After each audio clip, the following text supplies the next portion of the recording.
Hello everyone, welcome to Redmen TV. It is T News reaction time. I am Ross Chanley. That man there is Errol Smith. We are here to watch Liverpool actually win a game of football. Yes. Hopefully. Yes. I haven't seen you for ages. It's been a very long time. We were shooting the shit about general life, but I'd never even got a chance to speak to you about football, which obviously which we're here. Which we're here to do. That's fine. Plenty of time to talk about that now. It's going to be hard, isn't it, with team news? Like normally on socials and stuff, I'll put out like what's your midfield three, what's your preferred front three or options, what would you do, and all this kind of stuff. I didn't bother this week because essentially I don't think there's much choice, is there? There's a massive debate about I've got it up on the board there actually. Probably what I would have gone for, and a lot of people on social media were asking for, was Fabinho in the 6 and then Elliott and Carvalho up top. Like that gets me going, but I don't think that's what Jurgen Klopp's going to do. Where are you at with Liverpool's squad? And across you can't see this on the screen, but across the bottom it's basically a decent starting 11 of everyone who's injured or suspended. Yeah, it makes a grim read, doesn't it really, because we are threadbare at the moment, and I don't think that's the fault of any of the players that had to roll up the sleeves and play today, and it's definitely not I wouldn't say it's the fault of Jurgen Klopp either, but unfortunately we've been left in a situation 4 games into the league now where we've not really been able to assemble our strongest squad, and that it always seems to be the case for us when we want to get a run of games and want to find out who is the best, undisputed midfield element for us to go forward. Someone always just drops off for a couple of weeks, and then it's a couple of weeks before they get back up to speed, and then someone else always kind of falls, their body breaks down. For me at the minute, we are clutching at straws. It is threadbare. Yeah, I think Fabinho needs to come back in for that added stability. We've not really managed to control a lot of games at the moment, and I think that's being kind. We've really struggled to kind of control the tempo and dictate the pace from a midfield perspective. I think Elliott's played quite a bit of football already, which I'm glad to see, because I think he's blew onto the scene in that respect, and we know that there is a lot of talent in him. I just don't want to burn him out early doors into the season when we might have to rely on him quite a little bit. Well, that's the danger with the midfield three and not rotating it. As you said there, someone else could dip out, and listen, team news could come out and someone else might have well dipped out. I fucking hope not. That's the case. But now we're getting to the point where we play Newcastle on Wednesday, then it's Everton, then it's Champions League and whatever else. We're down to 4 midfielders essentially. What is maybe 5 with Milner and Hendo in there as well. Your point there is exactly right. You don't want to burn them out, and you don't want to run them into the ground thinking in terms of negativity of losing games, because it's harder when you're seeing people left, right and centre drop out and think, oh, I've got to go again. But then when you're not winning games of football, you can kind of bypass all that. And I reckon social media, and even us, wouldn't feel as bad as we do after losing to Manchester United or not beating Fulham or Crystal Palace. It was just 1 game of football. The concentration on the midfield dilemma, people being injured, not having enough, would have been spoken about, but not in the depths that it has done now, because we win games of football. Who cares? Yeah, who cares? We're just but we've got to that point now where we're 4 games in, and I'm sat here I do not care who gets rolled out today. I don't care who's up top. I don't even care who's in goal. Just get me the 3 points. Yeah. By hook, by crook, just get me the 3 points so I can talk about 3 points on the board and what that does for our season. Give someone more than a 6 on a player rating, because they actually deserve it. Exactly, as opposed to having to talk about the deficiencies and the areas in our squad that at the moment just aren't up to scratch. And this is a big game, home game. I think it's one of our first 3 o'clock kickoffs. Yeah, we've got Wolves in a couple of weeks as well. Of the season, so it's a big game for us in terms of having that home crowd, but understanding that we need to play we need to move forward. Now we've had the bad games, we've played where we haven't had the intensity, we've seen the good, the bad, the ugly, or just the ugly and the bad from Liverpool. Let's start seeing some of the good things come back into this team now. When we played Manchester United on Monday, Paul said to me, how am I feeling ahead of the game? The first thing I came back and said was, I want to see Liverpool on the front foot. I want to see Liverpool not go a goal behind in a game of football, and it feels like kind of rinse repeat. We kind of do the same thing, and then we kind of get stung. We did the show the other day. I think it was on the debate show. Maybe Liverpool kind of been found out. I want Liverpool to start with that intensity that you're talking about, and ultimately be a bit more ruthless, because I don't think we're seeing that on and off the field as well. By the way, I think we could do a bit more ruthless there. We'll come on to that on the watch long show and all the midfield chat that broke last night. I think Paul's done a video as well, actually. It's out on YouTube, so go and check that out in between this and the watch along. But I want to start on the front foot, and that's why I think that Elliott Carvalho, I think, is what everyone's screaming for that reason, because something different needs to happen, whether it's application, attitude, or even just personnel. go out there, take the game to Bournemouth. You know, and Bournemouth aren't great either. Let's not like, and it's easy to say because man, you weren't great before the week before that. Why have you just said that, Errol? Why? But maybe if we go into every game thinking that just because the teams get up for it against us, but we have to understand the level of the teams that we're playing against. Bournemouth haven't started their season that good themselves, so we can't be the both worst form teams at the moment going toe to toe and it be a stink fest in the midfield. It can't be a stink fest for 90 minutes. We've got to show a little bit of class, and as you said rightly, we can't go one goal behind. As soon as we go one goal behind, teams have got us figured out. And even if you are a team that is wanting to play progressive football, you just want to have good movement, good passing, all of the kind of open end-to-end football that teams don't typically play against us. Usually they'll come with a kind of setup to say, do you know what, we're going to drop in and we're going to play deep. If you're open and expansive and you do manage to score past us first because you're brave enough to take the game to us, all of a sudden now you know, well, we don't have to continue. Our game plan thus far has worked. So we are capable now of being able to just revert, and we'll just dig in deep and we'll just get men behind the ball. And we know that Liverpool at this moment in time are struggling to break down those low blocks.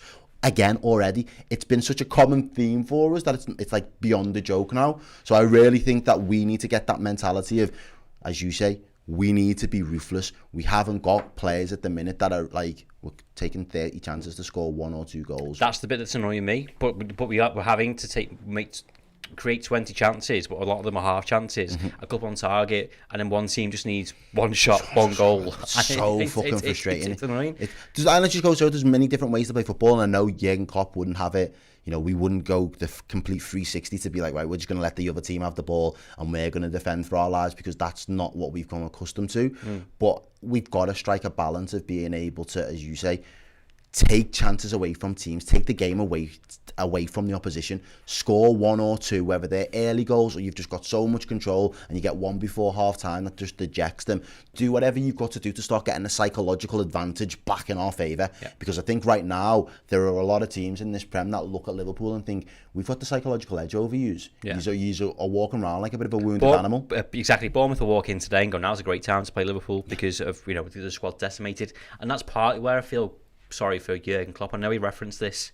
It may be in post Manchester United or maybe before that, of going like, oh, I'd love to play like, I don't know, 4-2-3-1 or do whatever else, but I don't have enough forwards. Or do you play Hendo and Fabinho both in the 6 just to kind of reassure yourself? Well, what happens when one of them gets injured? Then you're down to one and then you've got to go back to the formation anyway. Mental, there's a lot of to and from it at the moment, and it's hard because what we would have all wanted was a little bit of kind of unity in that, like just being able to get this consistency, I'd say more than anything else, being able to have that reliability for 3-4 players that, you know, for the first month of this campaign, I'm going to rotate between just you guys. It's nice that we've got the addition of the Harvey Elliott's, it's nice that we've got the addition of Carvalho's, and they will feature, but they'll just be substitutes, and I'm not overly relying on them because I want to get them used to the system, I want to get them used to the match days, I want to get them used to the intensity that's required to come into games. Now, when we went with Harvey in the first game and he came on off the bench, he did bring that intensity, and I think that was where Klopp really wanted to be able to use him. But within 24 hours, Thiago's now injured, so it's like, all right, well, my hand's now forced, I've got to make a different decision. I have banged the drum about 5 subs and been like, in the summer I was like, I want a midfielder, but I understand the reasons why, because you got to sell Keita or sell out or sell whatever you want to sell before you bring someone else in. But I was like, well, you'll be able to manage those players because there's 5 substitutes, so Thiago doesn't need to play all this. Kate can be managed properly. Oxlade-Chamberlain will be fine. It'll be fine. Wishful thinking. Fine. Everything is absolutely on fire. We are about 2.5-3 minutes away from team news. I'm going to read some of your comments out now. Dickie Oired said we're more likely to win and get our season back on track than Bournemouth are to get a positive result. Time for our players to step up and do these retirees. That's one point that I think I was trying to touch on before. I don't think we're concentrating on the midfield dilemma or injuries if the people on the pitch are performing. Well, we're not. We're not ours. And I think you can moan about both. Because I think you can be disappointed with both, actually, can't you? If we would have 9 points right now, and we'd have still had the midfield injuries. Oh, I'm a bit concerned about the midfield issue. But the lads that have been deployed have been capable of getting the jobs done. They've been on job by default. I'm not going to blow it up past what it is. But because the squad's been decimated and because the results haven't been there, it's compiled the issue that is the midfield needs even the defence. Trent's not informed. Van Dijk's not informed. Don't get me started on them two. Don't. Okay, so it's early in the day. Let me just send for the midfield for an hour. Okay. Well, Fabinho and Henderson aren't informed. No, they're not. James Milner, like we highlighted a couple of times, his heat map against Manchester United, like he was kind of all over the place, which is great. Everywhere. But there's massive gaps then to midfield. That's where the one pass through the midfield comes through and back on your defence. So there has to be a better balance in that sense as well. Just as a little side note, Joe's put a poll about what to do for his lunch. It's in the YouTube comments if you want to get on board with that. I think the choice is Domino's, Papa John's, Pizza Hut, or a Huel drink thing, which he doesn't really want. But yeah, keep voting in that. I think it should end pretty soon, so he can order himself something delicious while he can taste a Liverpool victory, hopefully. Loads of people getting involved in the comments there as well. If you're a club legend, get involved in the Discord group as well. We're taking comments through that, as our Kumar's in there says, who are you and what have you done with Steve, or just on Steve's blogging thing on Discord. It'll all be fine. So we're just 2 minutes away from team news. Everything will be fine. Is there any surprises? I was going to say, is there any surprises for you if there is? The only other thing that I do, which I said I'd do before Manchester United, is put Elliott on the right and Salah down the middle, and that's because I thought Bobby wouldn't play because he'd been injured, and I think he played Manchester United because there was no one else, because there's no Jota, because there's no Nunes, obviously, and because he needed midfield. He needed Elliott to play midfield because there's no other midfielders. So I don't think Bobby was match fit and not in form either, but he was forced to play, and he just chose to play James Milner's space instead. And I think with the most difficult thing with Bobby for me at the moment is we've spent, because of his injury record last season, and because Mane pretty much, once Diaz came in, occupied that number 9 spot till the Champions League final and his departure. He played that in such a way where we did actually have someone that was willing to run in behind. Yeah. We had someone who was willing to run at defenders and take them on. And then when we dropped Bobby back in, who's not really lit it up in pre-season either, he's not really contributed that much. He hasn't really had that many standout moments that I can recall. It makes it hard to then just go back to the style of football that he is tying it in. Now, obviously, I think Nunes would have started a couple more games, but obviously he done us and himself no favours by getting himself off at Crystal Palace.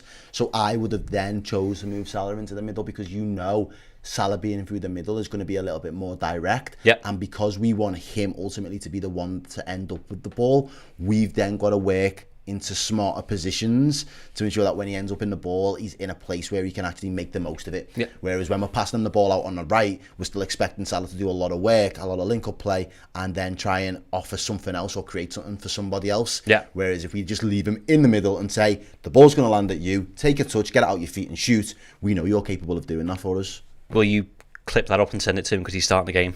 The team news is out. Thanks for that, Errol.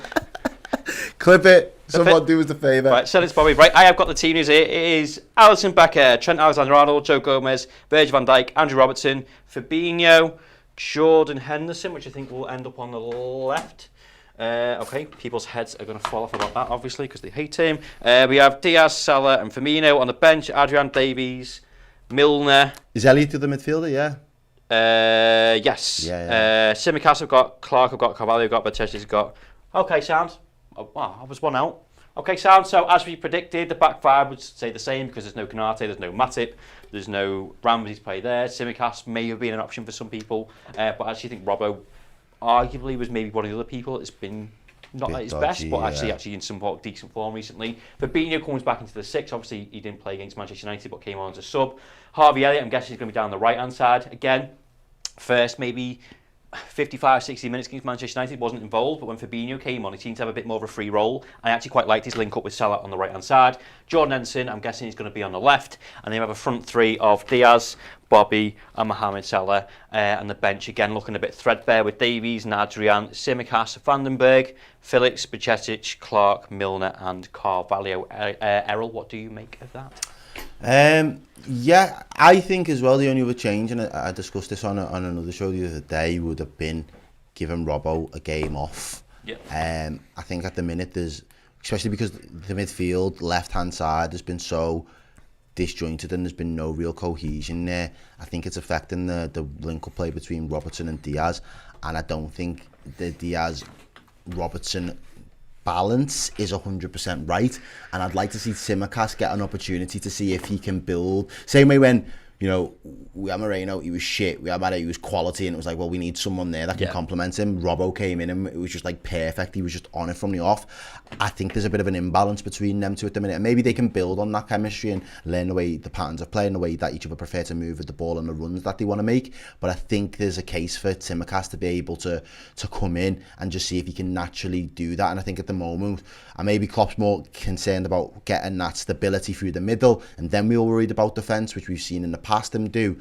But I think at the moment, you think there's got to be a case, time and time again, there's got to be a case for me where you say, based on merit, X, Y, or Z deserves to get a starting spot. Yeah. And at the moment, what has Tsimikas got to do to get ahead of Robertson, because Robertson's form as well hasn't been the best. I understand Trent's place is Trent's place because there's no one else. Yeah, but there's no one else. We can't move Gomez over there because there's no one in the centre back. Milner is the only other one, but then we need him in midfield. We need him in midfield. So Robertson is the one person where you could either rest legs or sacrifice or just kind of put a rocket up his ass and say, you're out of form and you're the only expendable one out of that back line, and I'm going to make the hard decision and put somebody else in to see if we can get more productivity, because we're too lopsided at the moment. We've got too much weight on that right hand side to provide creativity, and I don't think this is where the left hand side now fucking have a stormer of a game today. By all means, that's go fine. And do it, lads, enjoy. But at the minute, up until this point in time, there's been a significant imbalance for me, and I think that's something that needs to be addressed. Yeah, 100%. The only thing I can surmise from that is that Robertson will get Wednesday off against Newcastle, and he starts the derby at the weekend as Casemiro comes on to make his Manchester United debut. Some of your comments there as well. Ben Mitchell's an interesting one today. Could it possibly be misinterpreted that we're actually playing 4-2-3-1 with obviously Hendo and Fabinho in there as well? It's an interesting shout, but I think your 4-2-3-1 is against when you're playing a Spurs, a Chelsea, Man City, all that stuff. You shouldn't be playing. You shouldn't be changing your formation to play Bournemouth at home. Not at home, when you know full well you're going to have the majority of the ball anyway. We're not really going to need those two kind of playing a double pivot and kind of sweeping up either side. I think you're right, but the only thing that I would say is, does Henderson naturally play better on the right than the left? I think he does, but I think Elliott does as well. I wouldn't move Elliott from the right hand side of midfield, to be honest. A couple of people have said swap. Camping with Camo says Carvalho over Henderson. Protaju says, why isn't Carvalho starting, for fuck's sake? Dan Edwards, Bobby drops the two deep to be considered the front three. That's a good point. Why isn't he playing Diaz? Well, I think he is.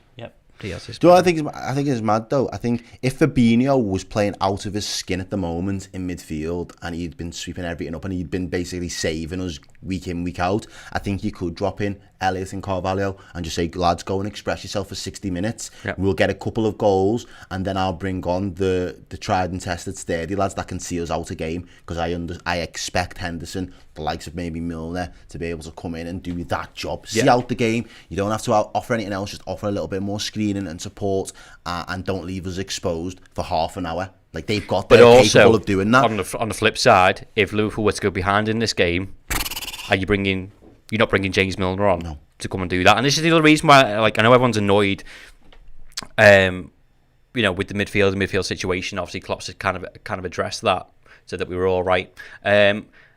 His options are limited. A couple of comments there go, oh my God, look at that bench. If it's the same on Monday, it'll be the same on Wednesday. It's more than likely to be the same against Everton. You know that the 11 that he starts has got to be the 11 to start getting the goals, because there's no one on that bench you can turn to and have any real confidence to say they're a game changer. Yeah. 100%. I thought someone was kicking off the Manchester United game as well. Fabinho's been good. Henderson, horrible. End of. It's really embarrassing if you look at our bench, with all due respect to those players there today. And this is the point. I feel sorry for Jurgen Klopp. Never in his wildest dreams would he thought Jones, Keller, Matip, Thiago, Chamberlain, Nunes, Keita and Konate would all be injured at the same time. I think we all kind of thought, we all saw it coming in terms of like, they'll all be injured at some point, but not all at the same time, which I think is quite weird that he's had a shift in mentality. Now, I don't want to take credit for this, but I think he's seen the light. He's seen the light, but I think I think I've said something, he's gone bloody out, because my concern isn't just now. My concern was in 6 months' time if Keita doesn't sign a new contract, Chamberlain doesn't, Milner retires. Well, there's three midfielders. We're not buying three midfielders next summer. No. Like, that's what I alluded to before. We need to be more ruthless off the pitch.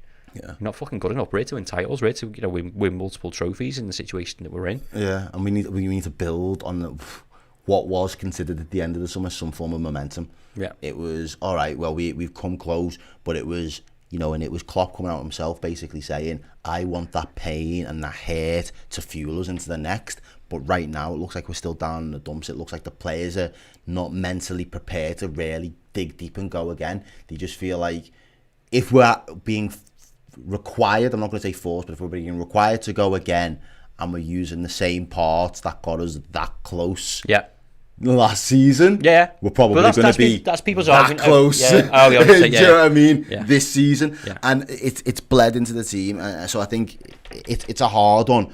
But there are obviously, as you're kind of making out there are ways that you can change that from a mentality point of view and from a ruthlessness. If we go out and we do the business and get 2 additions into the midfield, because I think people have let us down this summer, ultimately, and I think whether you want to blame it on their bodies or you want to blame it on their mentalities, when you play for a club the size of ours, you should put your body and life on the line for us in more than one way. You should want to make sure that your body is at the peak of its physical condition so you can be readily available, and you should have the mentality in your mind to be like, there's been a spot for that midfield 3 for the last 2 seasons now that has been up for grabs. That could be taken away from Henderson, and it could be taken away on that left-hand side only due to Thiago's inability to remain consistently fit. I'm going to nail that down, whether that would have been Curtis Jones, Harvey Elliott in his injury last season, we understand what happened, but whether that would have been Naby, whether that would have been the Ox, they've had opportunities to step up and nail down a place, and they've all fell significantly short. And that is my argument of why we should have bought someone and still should buy someone, because I think the argument is, well, how do you give it to someone to come in? But when Fab, Keita, Thiago, Hendo are all fit, then they obviously start, which is quite. But someone should come in with the mentality of, well, actually, that's my space. Yeah, I know Thiago gets injured. I know Henderson gets injured. I know Fabinho gets injured. I know it's 2 games a week for the next 3 months. Yeah. I will make that space my own. And they bring someone else in, Jude Bellingham, whatever it is next season. That's all well and good. Yeah, but I'll be competing with him on his level as opposed to these lads, because I know my body, or I know that I'm going to be robust enough. And don't get me wrong, all those unforeseen injuries, like when Thiago got snapped by Richarlison, you know, that was nobody's fault. Van Dijk getting injured in the way that he did, that was nobody's fault. Harvey the same, nobody's fault. But these ones where your body just continually breaks down, at what point do you just say enough is enough? Yeah. Like, we appreciate, you know, your ability, we appreciate your, you know, your professionalism, but we're trying to win titles and we're trying to push on, you know, the heels of Manchester City. Especially when they dropped points last week as well, and then you don't capitalise on that. Like, that's a well trodden path from Liverpool. The other issue which we kind of touched on, I want to change this. Like, I'll make this last point, and I want things to be positive, because I want us to win a game of football and come out at 5, 4-5, whatever it is, with 3 points in the bag, and all to be happy and a bit more upbeat. But the other issue that he finds himself in now is he's picked his 11, and you look at that bench that's on the board there. You know, not that we should never be in a position where we need someone to change the game, but also if you do, what are you doing? It's, you know, last week, against Manchester United, there was 3 people. There's Fabinho, Tsimikas, and Fabinho, right? Carvalho. Oh, Carvalho. Sorry, Fabinho goes 3. Now it's Carvalho, Milner, and Tsimikas again. Because I no disrespect to the other lads that are on that bench there. They're not game changers. No. None of them are a game changer. And that's the situation that we're in at the moment. And again, I think we had bought the additions to be this summer. We bought additional players this summer to be able to have that. Harvey was like a new signer for this summer. I think Diaz was, but again, I think from even a Diaz perspective, if we had someone that could push him on his heels to be like, you've got to be putting in output and performances every single week if you want to continually keep that left-handed side, that left side of the front 3. Now it's a given, because Jota's injured and Nunes is injured, so there's 2 more forwards that remove the threat of him having to be on his game week in, week out. And don't get me wrong, he has put his heart on the sleeve for this club since he's been here, and he wears it with that so much pride that you can see it, that he wants to try and take games by the scruff of the neck sometimes. And I think that's quite commendable from a characteristic point of view. But it doesn't evade the point of, well, if you're still not on job on that day and you're not up to standard, you can get hooked. Because we've got players that can come in and do it. Right now, we haven't. He came on against Crystal Palace and he lobbed a load of crosses in, which were just like way over the top. He's like, oh, you can't find your feet, and I feel sorry in that sense. Had Nunes been on the pitch, things might have been slightly different. Yeah. The other issue that we have before we go is like all these shouts we should have kept Sadio Mane. That's all well and good, Sané wanted to move on. I think we should all move on as well, because he's in danger of becoming the next Genie, the next Coutinho of like, would you replace this? Would you replace that? He's fucking gone. Yeah. It doesn't matter for me. And he wasn't a midfielder anyway. I get Diaz isn't the same, but nothing would have convinced Sadio Mane to stay. It doesn't help that he's banging in goals for Bayern Munich every single week. But there's a couple of comments here about Mane. I just thought it was worth mentioning. Couple more comments before we go. Scott Talks says, we have the team and we have, hopefully Jurgen and Pep have sorted things out in training. Bobby just has to be playing 20 yards further up today. Have you got Bournemouth's team? Is that out somewhere? I should have looked that up. Yeah, should we have a little deep dive of them as well? But you made that point about Bournemouth before as well, didn't you? Oh, I'm on Steve's Twitter. That's a dangerous game before I leave. I won't do it today. I'm only kidding. Yes, I have Bournemouth's team. Travis in goal, Cook, right back, Memphis, Lerma, Christie, Smith, Tavernier, Moore, Sensei. I think that's his actual surname. I don't think he plays karate. Cobra Kai. Yeah, Sensei. Anthony, not the one that Man United are trying to get. Zemura, not Zamora. With Neto, Solanke is on the bench. Mercanades, Stacey. Pearson, not Jay Pearson. Hill, not Jimmy Hill. Billing, Bevan, Sadie. I don't want to be disrespectful, but that's a fucking championship side. Who are half of those players? Okay, you go for it. I don't want to be disrespectful, but Errol will. I'll take the straight bullets for that. Nah, but who are they? Right, we shouldn't laugh because they'll be the last that fucking pizza. Because you'll be getting clipped up, Errol, and I will be collateral damage because you're laughing at the Bournemouth side because you don't know who they are. God, I know. But you took to the point that you're trying to make is that whatever Liverpool side you put out, that with the players that we've got to choose from, that is beatable. Yeah, absolutely, and that's what I was saying to you before. Having the game won at a significant enough time, so then when you are bringing on the likes of Milner or Simicast, it's literally just to secure the job. Yeah, it's literally just we've got the points in the bag. Let's get out. Let's get our heads focused for the midweek game next week, and let's kind of try and wrap some players up in cotton wool, and let's hope that some players come back off the recovery table. There we go. 3 points, a nice little win, no more injuries, and we can head into Newcastle with smiles. That's what she ordered. Smiles on our faces. Bit more positivity. That's it now for moaning doom and gloom. Let's get into the match. What are you having, Joe? Domino's is. I think Domino's is in the lead with 41%. Ooh. Absolutely smashing it. Pizza Hut on 22. Papa John's at 17 now, and Huel meal in a drink is on 20. We'll be back in about half an hour-ish with the watch along, so you can join us in the perfectly legal stream that we will have on the TV behind us for your commentary. We will have you covered. So come join us in half an hour for that. Sorry. Thank you so much for watching. If you want to continue the conversation, then head over to Redmen Plus. Join as a club legend and get access to our Discord chat. It's got us in and it's got loads of amazing like-minded Reds. There's a no knob policy in there, so where you won't have that on social media, you will have it over on the Redmen Plus Discord. It's full of sound people.